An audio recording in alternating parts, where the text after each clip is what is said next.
Sejam todos muito bem-vindos à nova temporada do HDT, o podcast da Hora do Terror, aí voltando, né, finalmente, 2020, e estamos aqui para falar sobre séries de terror, recomendar séries de terror que estão sendo lançadas aí também em 2020, né, algumas delas ainda estão sendo lançadas, mas a gente tá aqui aquecendo as coisas de novo, né, a gente vai retomar a sequência aí de podcasts, de repente não vamos entrar em hiato, talvez sim, talvez não, e para conversar comigo e recomendar séries de terror incríveis que a gente tá assistindo, temos ela, a senhorita Tatiana Trindade. Muito obrigada pelo convite. Eu não sou a mais especialista de séries de terror, mas eu tenho algumas bem pontuais, assim, que eu gosto bastante. Então eu tô bem ansiosa pra começar a falar sobre elas. E pra complementar aqui o papo, temos também o senhor Nicolas Queiroz. Que honra estar de volta nessa temporada. Eu, inclusive, participei de todas as temporadas. Olha aí. Né? Olha aí, hein? Participou mesmo, Pô. É verdade. Naqueles longínquos 2015, 2016, ou 2014, senhora. Nossa, é tipo isso, né? Nossa. Eu acho que não era nascido ainda. E a gente falava de jogo de terror, cara. A gente falava de jogos clássicos de terror. E agora aí o Nicolas é mais conhecido por comentar áudio de WhatsApp. Que é um terror também, muitas vezes. Dá pra, inclusive, fazer uma série só disso, né? Só de áudios de terror. Nossa. As histórias que o povo conta, né? Clássico. E a senhorita Tati também tá gravando aí o podcast Clube dos Canoles com o senhor Carlos Voltor, outro participante aí do HDT em outros tempos. Na verdade eu sou a novata aqui entre os veteranos, né? Porque eu comecei relativamente agora. Comecei agora e vocês estão aí há 6 anos produzindo conteúdo. Então pra mim é uma honra estar aqui comentando séries de terror com vocês. E chegou chegando, né?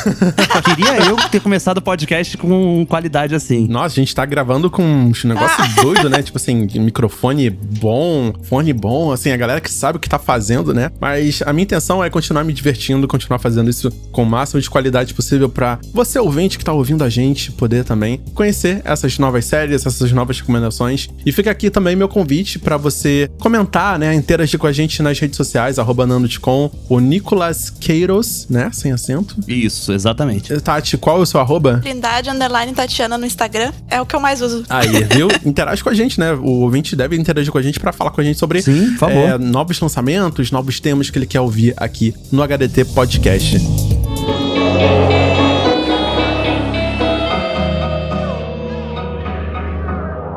Mas antes da gente entrar aqui nas recomendações, eu queria puxar um pouco aqui pra gente como tem sido a nossa experiência com séries de TV nessa pandemia, né? Nessa quarentena, porque eu confesso que quando começou a quarentena, aquela coisa toda, eu entrei numa neura de, tipo, não conseguir consumir nada. Eu não conseguia ver filme, não conseguia ver série, livro, nada. Eu fiquei paralisado por uns 2 meses, né? Março, abril, ali, quase maio, eu fiquei muito desorientado e eu confesso que eu fiquei muito assim, cara, o que eu vou fazer, sabe? Eu não queria entrar nessa neura de você, tipo assim, ficar imerso, sabe, a parte do mundo. E agora não, agora eu tô super de boa, tô vendo, assim, um montão de coisa, né, tô me organizando pra assistir série, pra assistir filme, inclusive colocando, assim, uma meta, todo dia, 1 hora, 2 de entretenimento, mas isso é uma coisa que eu tive que desenvolver, sabe, uma coisa que eu nem imaginei que um dia eu ia precisar fazer, que é me organizar pra me divertir ou pra me desligar a cabeça um tempo, Caramba, né, porque... Esse é o máximo do cara organizacionista, né, metódico. Ele realmente chegou ao ponto de ter que agendar, né. Eu, no caso, eu tive o mesmo comportamento que tu, assim, mas o meu durou mais, eu acho. Eu não conseguia prestar atenção em nada do que eu tava fazendo, série, filme, eu tava com muita dificuldade de assistir, mas o meu comportamento de consumidora de livros e de jogos mudou drasticamente, assim. Eu comecei a jogar mais, eu comecei a ler mais, então, assim, equilibrou em outro lado.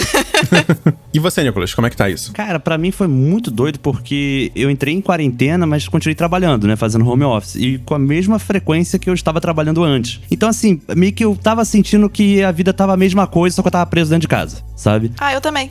E aí, assim, o meu consumo continuou muito parecido. Eu acabei jogando muito no início, que era uma forma de estar socializando. O jogo virou uma plataforma pra encontrar amigos, né? Mas, ao mesmo tempo, eu criei um clubinho do livro com alguns amigos, sabe? E a gente, tipo, tá sempre lendo alguma coisa. A cada 15 dias a gente se encontra pra poder falar, né? Se encontra virtualmente, por favor, não estou furando quarentena. E assim, a questão de série, filme, eu já tava consumindo pouco, sabe? Porque eu nunca tinha muito com quem falar, sabe? Não tinha um podcast pra gravar falando sobre isso. E assim, eu acho que eu conseguia equalizar isso mais recentemente mesmo. Consegui equilibrar esse consumo de séries com o livro, sabe? Então, eu normalmente consumo alguma coisa na hora do almoço, por exemplo, sabe? Ou então antes de dormir. E meu irmão que mora em São Paulo, a gente se fala pro WhatsApp, né? Ele gosta muito também, então a gente começou começou a ver coisas juntos, sabe? Tipo, vou ver tal série. Pô, prepara aí que eu também vou ver, sabe? A gente depois se encontra aí no WhatsApp da vida pra conversar sobre. Acho que é um pouco disso, você criar novas formas de se relacionar, né? Mas continuar socializando. Criar um propósito, né? Sim, um propósito pra você, tipo, cara, não é só você ver série e se divertir, não, é você ter aquele assunto social, você dividir, compartilhar com as pessoas. Exato. Com certeza, porque vale a pena, né? Acho que assim, você consumir só pra você, tudo bem, é também um aprimoramento pessoal, adquirir cultura, né? Mas você ter com quem falar é melhor ainda. Eu confesso que com a volta do canal, né? O canal Hora do Terror, ele também meio que voltou, assim, forte no mês de agosto pra mim. Eu tô me organizando bastante pra ter os dias, né, certos pra lançar vídeo, etc. E isso me impulsionou de uma forma gigante, assim, pra eu poder consumir livro, série, coisas que eu tava ali adiando, sabe? Eu tava deixando pra lá. Uhum. E aí eu acabei, assim, tentando equilibrar a coisa toda, né? Tipo assim, realmente, cara, qual o melhor momento pra eu consumir essas mídias? Até me divertir mesmo, né? Um entretenimento, assim, porque isso é um outro problema, né? Você começa a produzir conteúdo e a coisa meio que vira um trabalho, vira uma obrigação e aí perde... Exato. Perde muito, né? Tipo, cara, Total. toda a graça, a vibe. Mas aí o que eu fiz? Eu comecei a acordar muito cedo, lá pras 5, 6 da manhã, às vezes. Nossa, que horror. Dormi cedo também, né? Dormindo super cedo, acordando cedo. Mas aí de manhã eu comecei a ver filme, comecei a ler livro. Então, as 2, 3 primeiras horas do dia era tomar café da manhã e assistir filme, sabe? Ou seja, maravilha. 9 da manhã eu já tinha assistido o filme, lido. Então, era um tempo só pra mim, sabe? É uma coisa muito incrível, assim, que eu tava tendo. Hoje em dia, não. Hoje em dia eu tô mais aberto, assim, no meio da tarde, depois do almoço, enfim, eu tô me organizando pra ficar mais livre. Mas é porque eu realmente tava nesse hiato, né? Nesse tempo onde eu não tava conseguindo consumir nada. Ou seja, eu tinha que me organizar pra me entreter, senão ia passar 2, 3 dias e eu não me diverti em nada, eu não consumi nada, eu não lia nada, eu só trabalhei o tempo todo ou fiquei paralisado, sabe? Aquela coisa toda. Sim. Mas, Tati, você que tem essa experiência, o entretenimento vira trabalho, né? Tipo, Sim. Você cria essas suas metas, você cria acompanhar semanalmente as séries, como é que é pra você? Agora eu consegui voltar com o canal, né? Porque, na verdade, eu fiquei também parada um mês por problemas técnicos e outro mês porque eu tava sem vibe nenhuma. Sim. Então, tudo que saía e também com a aceleração das pessoas, assim, querer lançar logo os vídeos, sabe? Eu não tava conseguindo acompanhar esse ritmo. Então, eu dei um passo pra trás, assim, e eu tô agora tentando entender o meu conteúdo, tentando entender meu público-alvo pra poder seguir adiante, né? Dar um passo pra frente. Boa. E agora, eu ainda não entendi meu público-alvo totalmente, mas eu tô conseguindo produzir semanalmente. E aí, eu comecei a fazer a review semanal de uma série, né? Sim. No canal, então toda semana eu posto. Pô, interessante. Que é, inclusive, a série que você veio comentar aqui hoje. Olha aí. Exato. E sem mais delongas, vamos aqui entrar nas recomendações, né? Porque esse aqui é um podcast pontual, objetivo, né? Focado aí no tema, né? Porque depois eu vou ter que editar, obviamente, então eu não quero ter tanto trabalho assim, já me conheço. Exatamente. Se deixar, a gente, antes de começar aqui a falar sobre o tema, né? Sobre séries de terror, a gente ficou aqui quase meia hora falando sobre a vida, sobre o podcast, sobre tudo mais. É a volta, tá liberado. Tá liberado. De repente eu até uso alguma coisa, de repente até tá tudo gravado, né? Vamos ver se alguma coisa Caramba. pode ser usado contra ou a favor da gente. Vamos lá. E agora chegamos na parte onde a gente vai começar a recomendar aqui as séries. A gente selecionou 3 séries, né? Cada um selecionou uma série de terror pra gente poder comentar aqui nesse episódio do HDT. E eu queria começar primeiro com a série do Nicolas. Qual é a sua série? A série que eu trouxe é uma série coreana do Netflix chamada Goedan. Eu queria que nesse momento o Nando colocasse o sonzinho da série, porque o Nando deve ter visto os episódios e tem um sonzinho característico que dá muito medo. Tem. Nossa, Dá. mas... Assim, essa é uma minissérie, na real, né? Ela é muito curtinha, tem poucos episódios, a duração é minúscula. Inclusive, pra mim, até um pouco contra, sabe? É bom porque nesse tempo de você querer consumir bastante coisa, você consegue encaixar ela na sua agenda ali facilmente pra você maratonar, né? Tipo, uma maratona de 40 minutos, praticamente.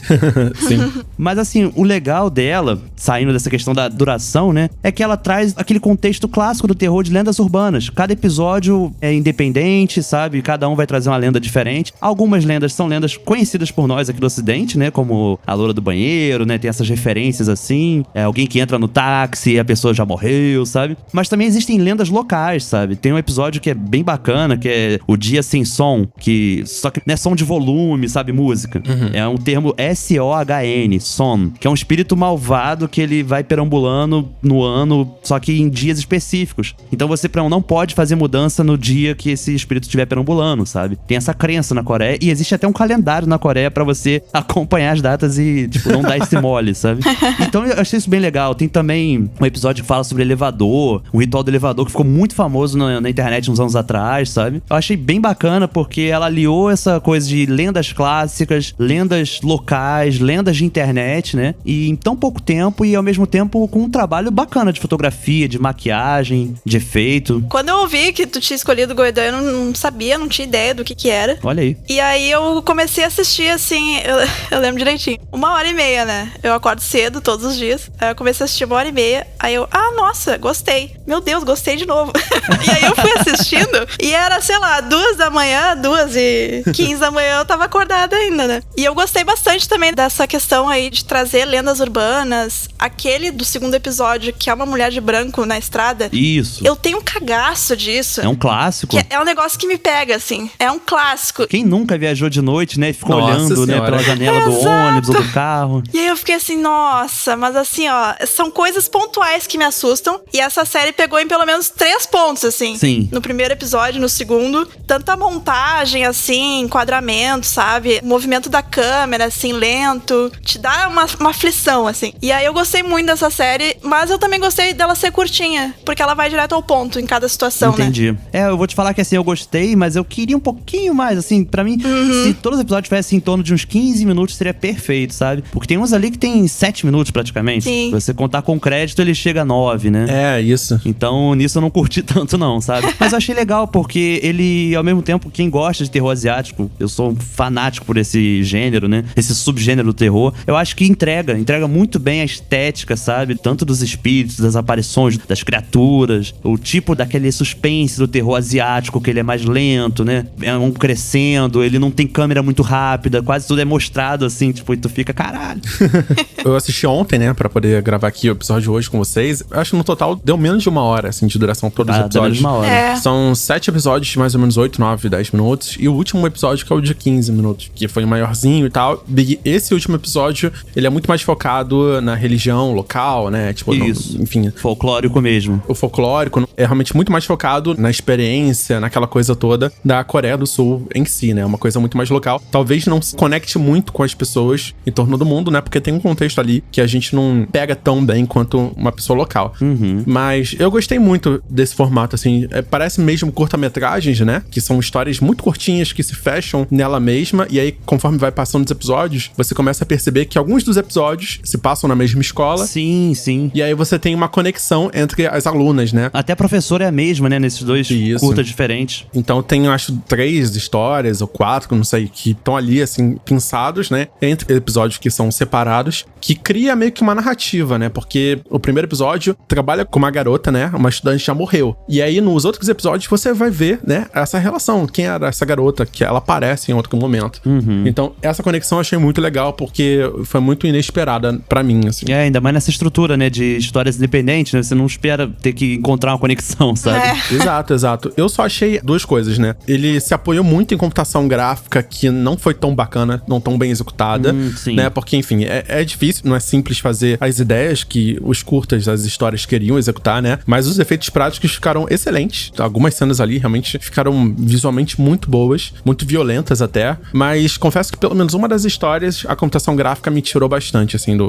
Eu também tive essa sensação. Eu até fiquei com a impressão, não sei, se cada episódio foi dirigido por diretores diferentes, sabe? Roteiristas diferentes, né? Porque eu senti que tem uma diferença muito grande, sabe? Entre os episódios, na forma que ele é conduzido. Tem uns, assim, que são impressionantes mesmo. Tanto que o legal é que é curto e provavelmente você não vai gostar de todos os episódios. Mas vai ter coisas ali muito boas. Tem pérolas ali no meio, né? Mas eu senti isso. Tem um episódio que incomoda muito, realmente, essa questão do efeito. Enquanto outros, a maquiagem tá, tipo, impecável. Assim, você não quer reclamar, né? Eu fiquei muito fora da história, assim. No penúltimo e no último, eu não gostei muito, assim. Não sei se foi pela junção de CGI um pouco estranho, efeitinhos, assim, que não funcionaram, ou a própria história, né? Que eu achei que eu não consegui me conectar. Mas o resto, eu gostei bastante. Então, o saldo foi positivo. E tem que lembrar que é terror no Netflix, gente. Cara. Esse é um ponto que conta muito.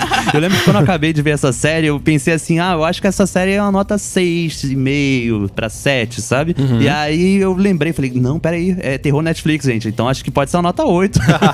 Dentro da plataforma, né? Assim, tô brincando. Claro Claro que tem muitas produções boas, mas o problema é que é o excesso, né? Tipo, tem muita coisa de terror Netflix e normalmente são as experiências mais traumáticas. Eu acho que o que conta muito a favor dessa série é justamente as histórias serem bem curtinhas, né?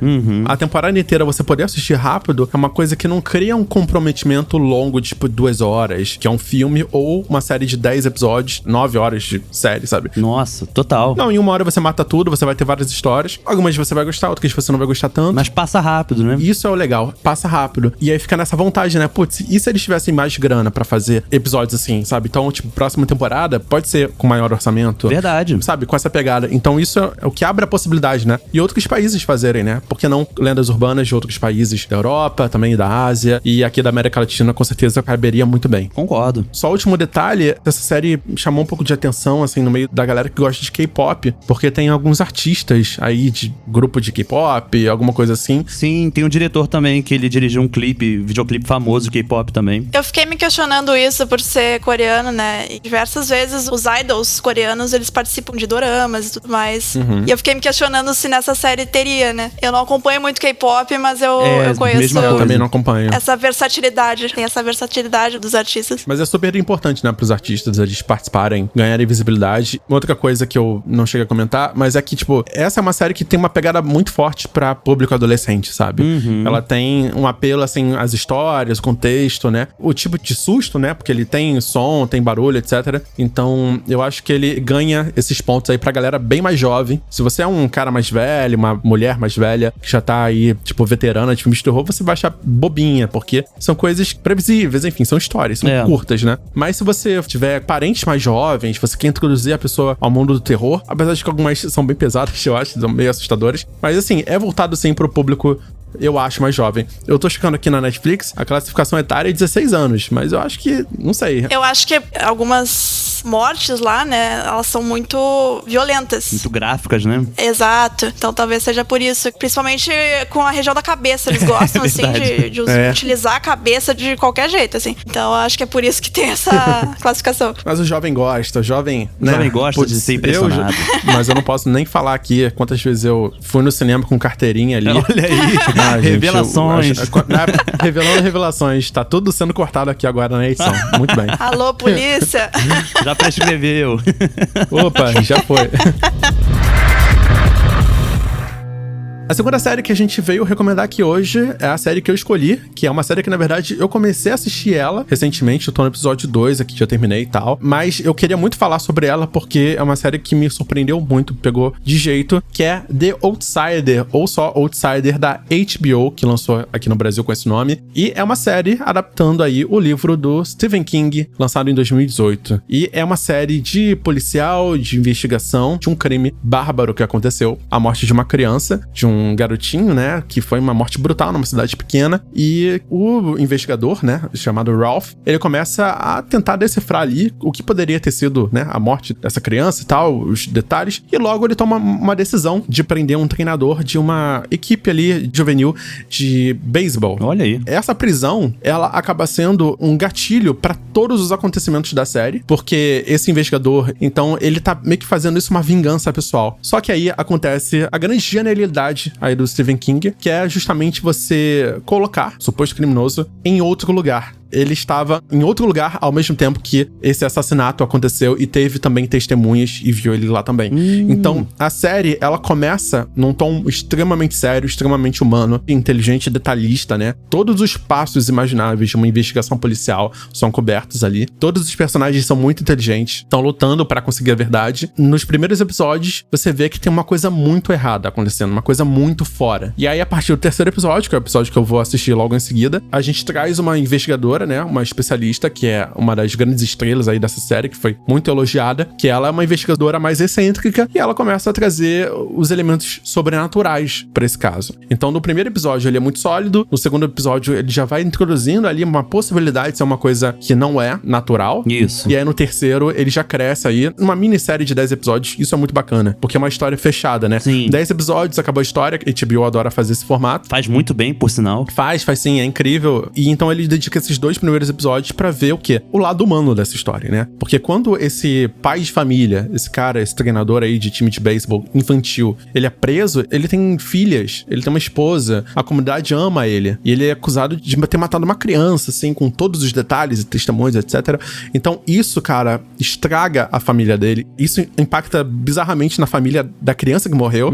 E impacta o detetive, porque ele começa, caraca, como assim? Eu tenho que encontrar um jeito de achar uma resposta pra isso. Isso é o mais legal, assim, é o melhor da série pra mim, que me fez grudar nela. Eu quero terminar de assistir ela o quanto antes, porque a parte humana é muito levada a sério. O drama é muito real, você acredita 100% em todas as pessoas, ninguém deixa nada passar, ou seja, todas as possibilidades são levadas em consideração. E o melhor de tudo, ela te surpreende todo o tempo, praticamente. Caramba, pesado, né? Eu vou te confessar que quando eu ouvi a sinopse, quando eu vi o trailer também, me remeteu um pouco a Defendendo Jacob, que é uma série da Apple TV Plus, sobre um menino também de 14 anos que é acusado de cometer um assassinato, o colega dele de aula, né? E aí, quando eu vi essa premissa, nos primeiros segundinhos de trailer, assim, parece essa série. Mas aí tem toda a questão sobrenatural, né? Que é um a mais, é o plus dessa série aí da HBO. Exato. Olha aí, eu acho interessante porque, assim, sempre que eu vejo o nome do King, né, do Stephen King, eu já fico assim, sabe, naquela ansiedade, eu acho que é a melhor palavra pra resumir, porque eu admiro muito a escrita dele, é um gênio literário, sabe? E tem inúmeras adaptações incríveis, sabe, de obra dele pro cinema, né, pra televisão, e também tem muitas coisas ruins, tem que ser dito, né? É. E assim, é muito difícil, por exemplo, você tem um exemplo lá do Kubrick com Iluminado, que ele quis fazer uma coisa própria, sabe? Então, tipo, vai ter gente que vai defender o filme do Kubrick, vai ter gente que vai defender o Stephen King, né? Só que eu percebo que o problema maior das adaptações, às vezes, é a forma de como eles conseguem transpor o tipo de literatura dele, porque ele trabalha, eu sinto que, assim, lendo os livros dele, ele trabalha com uma recompensa quase que a curto prazo. Ele vai desenvolvendo uma história, mas ele te dá uma recompensa logo, e você não enjoa, depende do tamanho daquela história, sabe? Sim. Então, assim, você passar isso pra uma minissérie é um pouco complicado, porque já tem poucos episódios, sabe? Você não pode ficar dando uma recompensa a cada minuto, praticamente, sabe? Exato. Tem que ser muito bem calculado. Então, isso que o Nando falou, de o primeiro episódio ele é mais sólido, sabe? Ele é mais pé no chão. É interessante, porque ele te dá uma rasteira na sequência, né? E a gente sabe que ele tem essa cara, esse livro The Outsider saiu recentemente, né? Mas ele tem aquele tipo de terror muito clássico do King, sabe? Acho que vai lembrar muita gente de It, talvez. Como é que fala? Do monstro... Cara, os monstros são humanos, sabe? Sim, Acho que essa é a sim. frase, sem dar muito spoiler, sabe? O meu problema com o Stephen King, na verdade, são os finais dos livros dele, né? Porque a impressão que eu tenho é que ele não consegue concluir as histórias. Ele tem sim. ideias fantásticas, ele tem ideias sensacionais, mas ele parece aquele editor cansado que no fim do vídeo faz de qualquer jeito. Entendi. Sabe? Vou encerrar assim de qualquer jeito, vou entregar. E aí, as adaptações que os finais são diferentes dos livros me ganham mais do que as adaptações que são totalmente fiéis. Olha aí. Eu não sei se é o caso de Outsider, mas It foi assim, eu gostei bem mais do final, porque não tinha condições de transpassar aquele final do livro pras telas, né? Ainda mais pro público-alvo a qual se dirigia. Sim. E diversos livros também que eu li, fui ver a adaptação depois, dependendo do final, eu gostava mais ou menos. Então, eu tenho esse problema com o Stephen King, assim. Caramba. Não sabia. Nunca parei assim pra pensar. É porque eu acho que, assim, às vezes a frustração que a gente tem também é um ponto, sabe? Do tipo, ele te encaminha pra uma coisa e não te entregar o que você espera que aquilo ali vai ser, também é bom, sabe? Tipo, você não tá no controle, quem tá sou eu. Então, eu digo das coisas que eu li também, né? Sim. Eu confesso que ainda não li tanto King quanto eu gostaria. É muita coisa pra ler nessa vida, né, gente? É difícil. O cara tem uma obra aí que tem um livro por ano, praticamente. Mas o que eu li, realmente, eu gostei, sabe? Até mesmo do final. Não, mas por exemplo, no Doutor Sono, foi um dos últimos que eu vi. Eu tinha lido o livro antes e o final dele é muito corrido. É uma coisa, acontece um monte de coisa assim, e aí... já acabou? Como Entendi. assim, sabe? E aí o final do filme, ele consegue se passar mais, ele até faz homenagem ao Iluminado. Então, pra mim, funcionou melhor do que o livro, o final do livro. Entendi. Sim, sim. Pelo que eu vi, assim, pelo que eu senti da série, no caso, The Outsider em si, eu concordo 100% com tudo que a Tati falou em relação aos finais, etc, e as modificações que os filmes acabam fazendo na liberdade que eles têm. E acho que o The Outsider, ele teve essa liberdade total também, porque quando ele virou uma série, você tem que adaptar, né, toda a história, a narrativa pro ritmo da série, né, pra aquilo funcionar em 10 episódios, acabar e todo. Sim. É uma outra mídia, assim. É aceitar que não é só uma questão de transpor, é de você adaptar adaptar por completo. Exato. Então, eu senti que a série teve uma preocupação muito grande em criar esse ritmo da série, né? A série ter o ritmo próprio, entregar as informações nas viradas no final de cada capítulo. Bacana. Você ter, assim, um gancho que vai fazer você surtar pra ver o próximo, sabe? O lance das recompensas aí do King que eu falo. Isso. Uma das coisas que eu mais gostei foi justamente as cenas emocionais que é em câmera lenta. Então, por exemplo, você tem a mãe do garotinho que morreu surtando. Cara, você bota uma música triste, meio impactante, câmera lenta, ela destruindo a casa. Aham. Acabou, já falou tudo. Ah, os policiais indo avisar pra essa mãe que o garotinho morreu. Essas coisas que criam a pontuação, isso é muito legal pra você sentir que tá respirando aquela história, você tá entrando na história através do audiovisual, né? Através não só do diálogo, mas também da emoção da coisa, né? Da cena, da fotografia, da atuação, assim, você se conecta muito. E eu acho que esse é o maior mérito dessa série, assim. A produção é incrível. Entrega muito, gastando pouco dinheiro. Pô, bacana. Ela fez cenas incríveis, diálogos incríveis, atuações incríveis, com pouquíssimo. E agora, chegando aí o terceiro episódio com essa investigadora que puxa mais pro sobrenatural, vai dar um novo gás ainda a partir do terceiro episódio até o 10º. Então você ainda não acabou de ver, né? Não, tô assistindo. Inclusive, quando acabar aqui a gravação, vou continuar assistindo. E se for ruim o final, eu vou pode voltar aqui. Eu vou dar não é bem um spoiler, tá? Mas assim, eu vi muita gente comentando sobre essa série, quem acabou de ver, falando que quem gostou de Sítio Capão Amarelo vai gostar. Olha aí. Eita, que isso? Fica atento. Não é um spoiler, é só um ponto. Então, se eu não tiver a Coco, já perdeu ponto pra mim. Não tiver a Coco. Né, não? Vai que é o Visconde Sabugosa, não sabemos.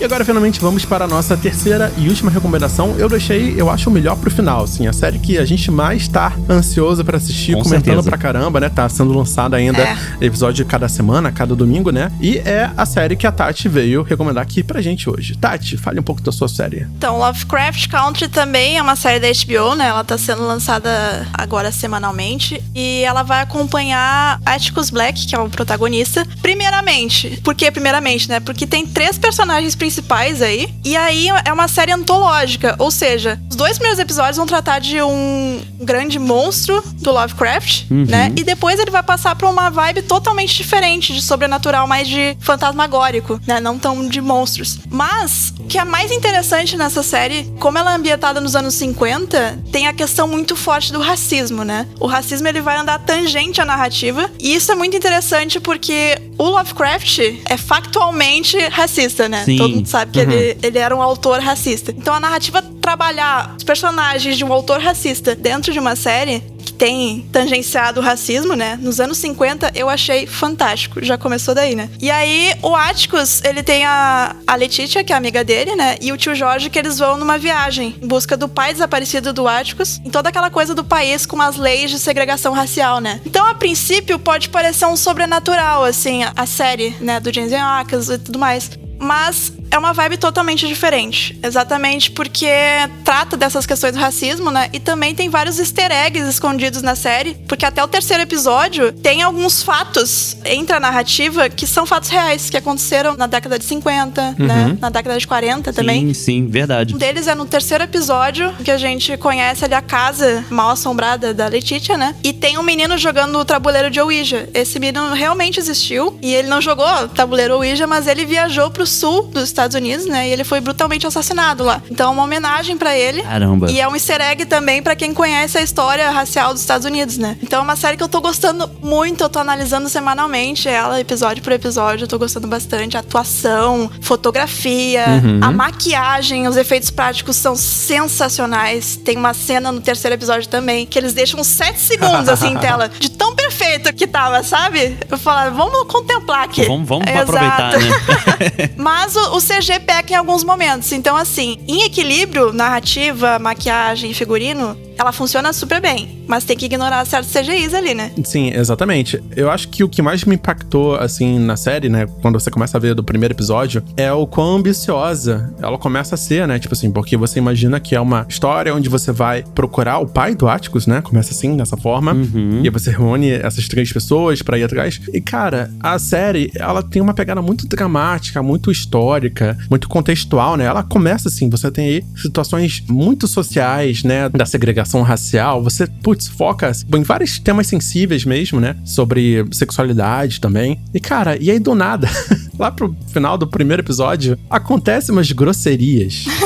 É que te tira, assim, né? Porque você fica assustado com a parte racial, né? O racismo. Esse é o grande foco da história, né? Você tem muito medo do racismo, que acontece o tempo todo lá, da ameaça, que é imprevisível. O imprevisível pro ruim, né? Tipo assim, vai acontecer uma coisa, mas tipo, ruim, mas você não sabe o quê.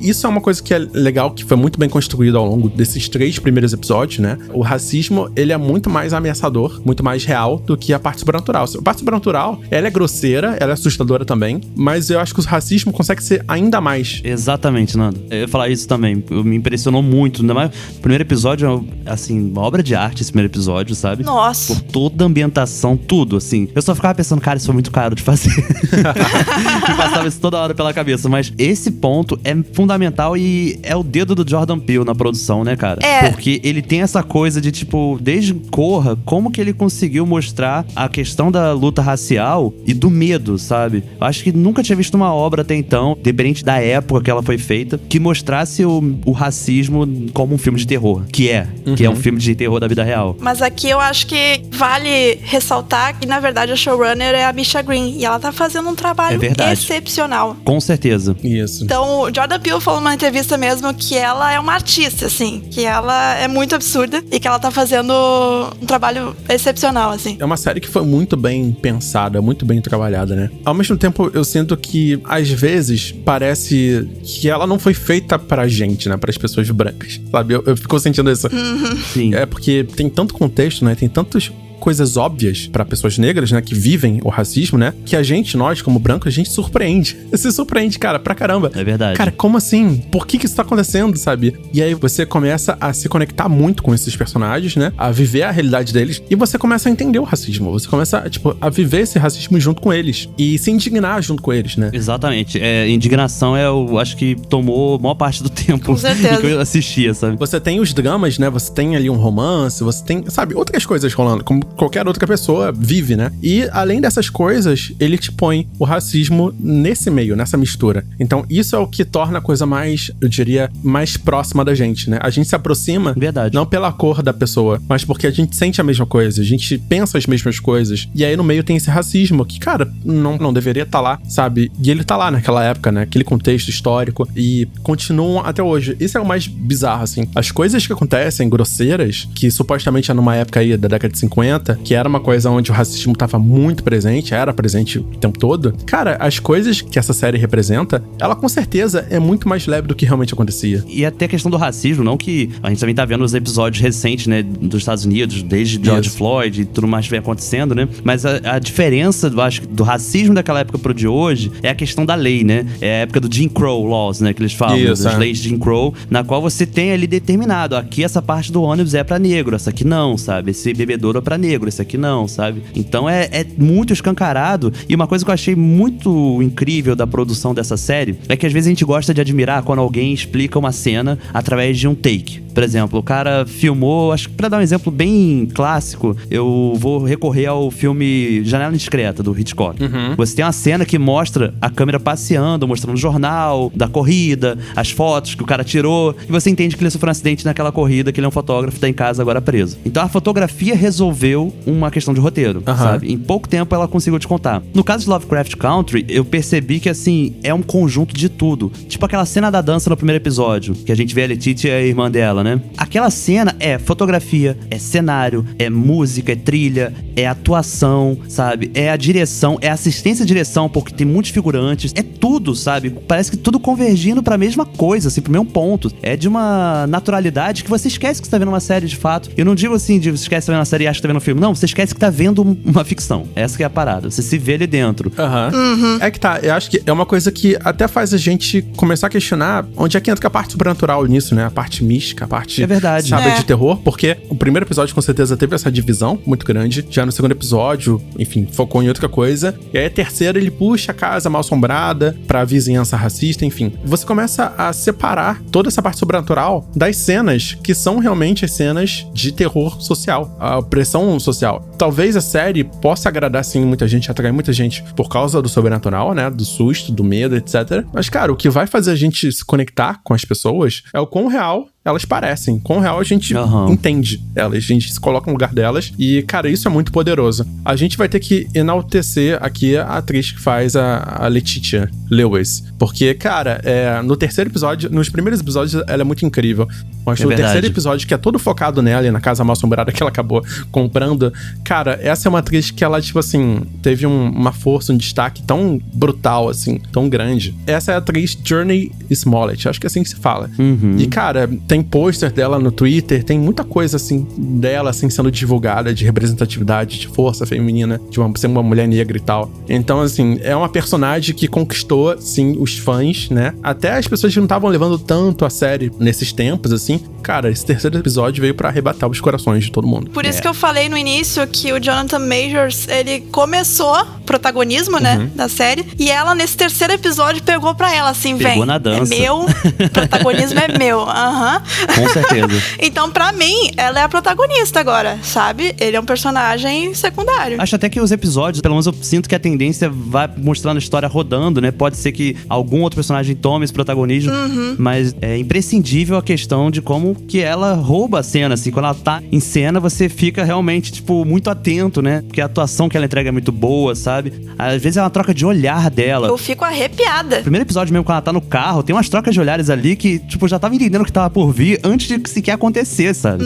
Então é uma atriz que a gente com certeza vai ouvir falar muito dela ainda, não só na televisão, como provavelmente no cinema também. Em 2 cenas, pelo menos, do terceiro episódio, eu fiquei arrepiada, assim, né? Por causa da representatividade da cena como um todo. Sim. E porque ela dava o sangue na atuação. Foi. Então, essas 2 coisas, assim, me pegaram bem, assim. Fiquei toda arrepiada. É muito incrível. Ela é uma personagem que, tipo, tem o seu mérito próprio, assim, ela cresce muito, mas, cara, se fosse outra atriz, eu duvido. É muito mérito da atriz. Esse nível é um nível, assim, muito alto de entrega, assim, que não é qualquer pessoa que tá apta. É uma série, cara. Você não vai fazer isso por um filme. Você não vai fazer isso por 2 horas e acabou. Você vai fazer isso por 9 horas, 10 horas de série e talvez renove. Então você tem que sempre estar ali entregando. E, cara, foi uma conexão, uma entrega muito incrível, assim, dessa atriz. Com certeza de todo o elenco, né? Não dá pra destacar só ela. Tem um elenco muito incrível. É um elenco muito bom mesmo. Tô muito curioso pra ver como vai se desenrolar aí os próximos episódios. Nossa. Eu também. A gente ainda tá no terceiro. O livro, eu li só parte do livro que foi baseado essa série. Eles fizeram várias modificações que eu achei muito incrível. Muito importante a modificação da história pra poder funcionar nesse contexto de série, ter uma conexão maior aí de temporada e tal. Enfim, mas eu acho que pra todo mundo que quer assistir uma boa produção, uma adaptação aí que referencia muito Lovecraft e histórias de terror clássica, né? Histórias pulp, né? Eu acho que com certeza Lovecraft Country é uma série obrigatória pra todo mundo aí. Principalmente fã de terror no geral. Ele tem que assistir tanto pelas questões do terror, mas também por ser uma história incrível, uma história social, uma história de drama cômica, às vezes, né? É uma série maravilhosa. Eu acho que, assim, até inclusive a gente falou que só tem 3 episódios e tudo mais, a série está desenvolvendo, né? Vai saindo. Eu ouso dizer que não tem como decepcionar essa série, porque mesmo que o rumo que ela tome a partir de agora seja ruim, que esses 3 episódios já entregaram, já é uma contribuição incrível, já, sabe? Com certeza. Já valeu muito a pena. Tanto pra gente conhecer a atriz que a gente acabou de falar, sabe? Tanto pra gente conhecer a trama, a gente mergulhar nesse universo dessas leis de Jim Crow que a gente falou dos anos 50 nos Estados Unidos, que é uma coisa que tá longe da nossa realidade no sentido de é muito local mesmo, mas o racismo não. Então, assim, é uma forma... A roupagem que esse racismo tá inserido na história talvez não seja diferente, sabe? Mas eu acho que não tem como você não se identificar e você não reconhecer o quão doente a sociedade é desde muito tempo atrás, né? Com certeza. Eu sou a panfleteira master dessa série. Eu vou defender ela com os dentes. E eu indico pra todo mundo que me pede alguma dica de série, né, que assista Lovecraft Country, porque é uma série sensacional. E é uma série representativa, sabe? Ela toca em feridas, ela tem uma mulher como showrunner. Então, assim, tudo converge pra uma experiência muito rica. Sim, com certeza. Bem, agora chegamos aqui ao final do nosso episódio. Queria agradecer demais a participação dos nossos convidados. Eu queria só pedir para que vocês façam seus jabás. Falem pro nosso ouvinte, ou nossa ouvinta, eu não sei como falar. Você que tá ouvindo aí, saiba onde encontrar nossos convidados. Começando, por favor, com o Nicolas. Onde a gente pode encontrar você, querido? Você pode me encontrar nas redes sociais, só buscar lá Nicolas Queiroz. O Queiroz é com S, tem que sempre lembrar isso pra galera. Mas também pode me encontrar todo domingo, meia-noite, em ponto de sábado pra domingo, no This is Brasil, Brasil, que é um podcast de comédia, onde eu e o Pedro Duarte tentamos resgatar o Brasil dele mesmo através dos áudios WhatsApp, que são, acho que é a maior pérola que o brasileiro construiu nos últimos tempos, né? Ali tá realmente um suco de brasilidade em estado bruto e que muitas vezes é ignorado, sabe? Tipo, a gente ri de algum áudio que a gente recebe e tal, mas passa batido. Então tem todo um trabalho ali de construção até de narrativa com esses áudios, né? Confesso que o This is Brasil tem sido o nosso alívio da realidade, assim, muitos momentos, porque é um programa que pega o absurdo cotidiano, né, nosso, Sim. E transforma isso numa coisa, tipo, a gente ri, a gente se diverte com isso e é super leve e muito absurdo e surpreendente. É um programa que eu recomendo pra todo mundo, sempre. Pô, muito obrigado. Senhorita Tati, onde a gente consegue encontrá-la nas redes? Em todas as redes sociais, Instagram, Twitter, YouTube, Tatiana Trindade em tudo. Vocês conseguem me achar direitinho lá. E agora eu tenho um podcast chamado Clube dos Canoles com o Carlos Voltor, que a gente comenta os lançamentos do mês nas principais plataformas de streaming. Então tudo que tiver saindo na Netflix, Amazon Prime, Apple TV Plus, até as menorzinhas assim, Hulu, a gente tá falando. Olha aí. E no YouTube eu tô fazendo review semanal de Lovecraft Country, que é a série que eu adotei, né, pra minha vida. Então, toda segunda-feira de manhã, logo que o episódio sai, no domingo, na segunda-feira de manhã já tem a review bem ilustrada, assim, de todos os principais acontecimentos do episódio, né? Sensacional. Eu fico muito impressionado, assim, com os vídeos da Tati, porque o roteiro dá um trabalho. Eu fico olhando assim, meu Deus do céu, quanto detalhe, quanta coisa, quanto... Meu Deus, cansado, assim, só de pensar em como ela produz. Como fez, Mas né? graças a Deus ela trabalha pra caramba, ela resume bem, ela traz os detalhes todos e a gente pode aproveitar essa informação, esse debate aí no conforto dos nossos lares, dos nossos celulares. Então, por favor, vão lá prestigiar a senhorita Tati. Ah, obrigada. É isso, gente. Eu sou o Fernando Ticon, @NanoTicon nas redes sociais. Tem lá o canal Hora do Terror, só de procurar aí no YouTube, quando quiser. E eu fico aqui, agradeço demais de você ter ouvido esse HDT, o retorno. E semana que vem estamos aí? Talvez aí. estaremos, talvez não estamos, não sei, vamos ver. Deixem sugestões nas redes, né, de episódios que vocês queiram ver. Ou melhor, que vocês queiram ouvir. Me cobrem, me xinguem, só não me procurem em casa, não saiam de casa, se você puder, né? Usem máscara, por favor. Valeu, galera! Uhul! Valeu, gente! Até a Valeu! próxima!